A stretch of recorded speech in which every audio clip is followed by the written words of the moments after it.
Chapter 16. 4 Sticky Little Boys. On one Tuesday evening after Mr. Twit had been up the ladder and smeared the tree with Hugtight, 4 little boys crept into the garden to look at the monkeys. They didn't care about the thistles and stinging nettles, not when there were monkeys to look at. After a while they got tired of looking at the monkeys, so they explored further into the garden and found the ladder leaning against the big dead tree. They decided to climb up it just for fun. There's nothing wrong with that. The next morning when Mr. Twit went out to collect the birds, he found 4 miserable little boys sitting in the tree, stuck as tight as could be by the seat of their pants to the branches. There were no birds because the presence of the boys had scared them away. Mr. Twit was furious. "As there are no birds for my pie tonight," he shouted, "then it'll have to be boys instead." He started to climb the ladder.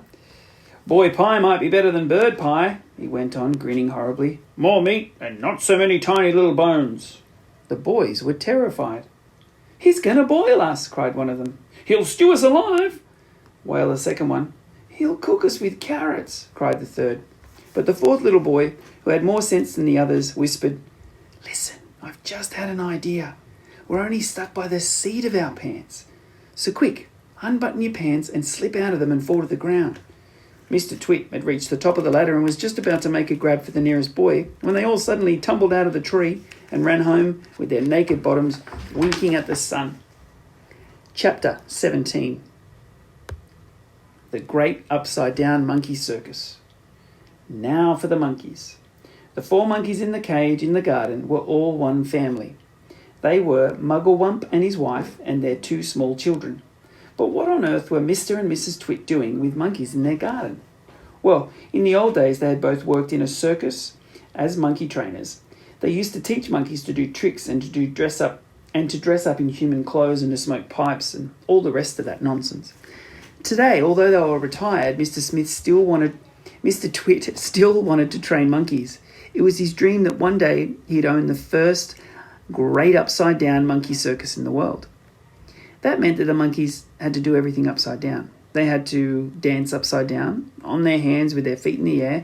They had to play football upside down. They had to balance one on top of the other upside down, with Mugglewump at the bottom and the smallest baby monkey at the very top.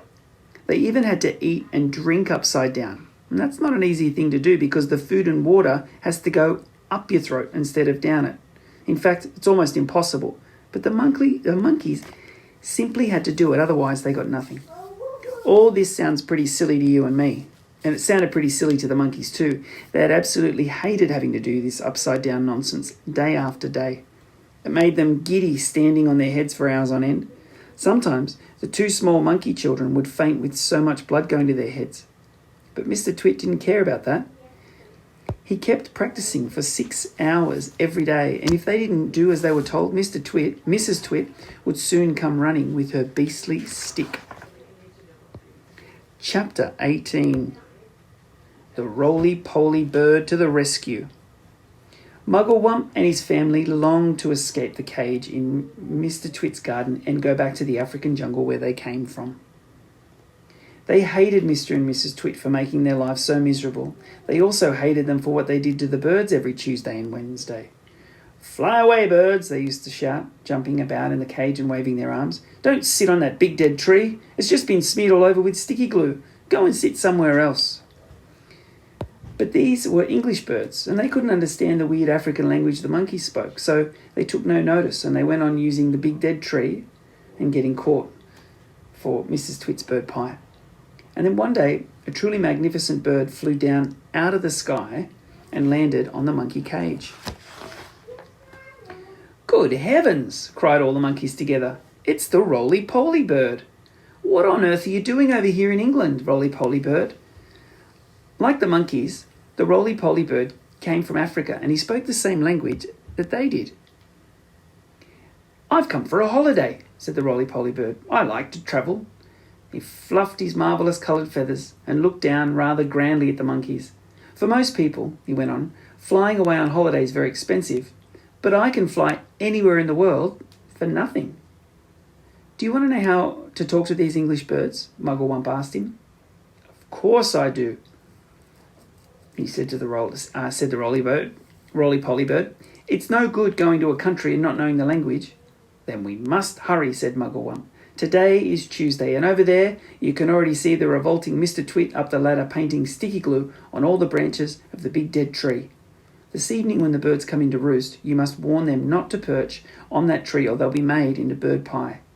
That evening the roly-poly bird flew round and round the big dead tree, singing out, "There's sticky stuff! There's sticky stuff all over the tree. If you land in the branches, you'll never get free. So fly away, stay up high, or you'll finish up tomorrow in a hot bird pie." Chapter 19. No bird pie for Mr. Twit.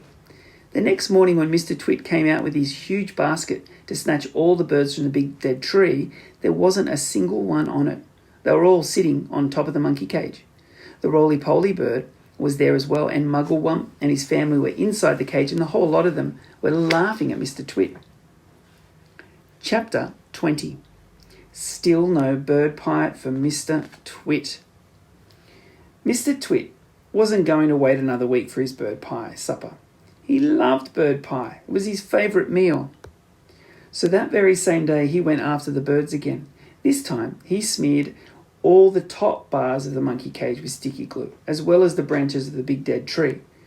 "Now I'll get you," he said, "whichever one you sit on."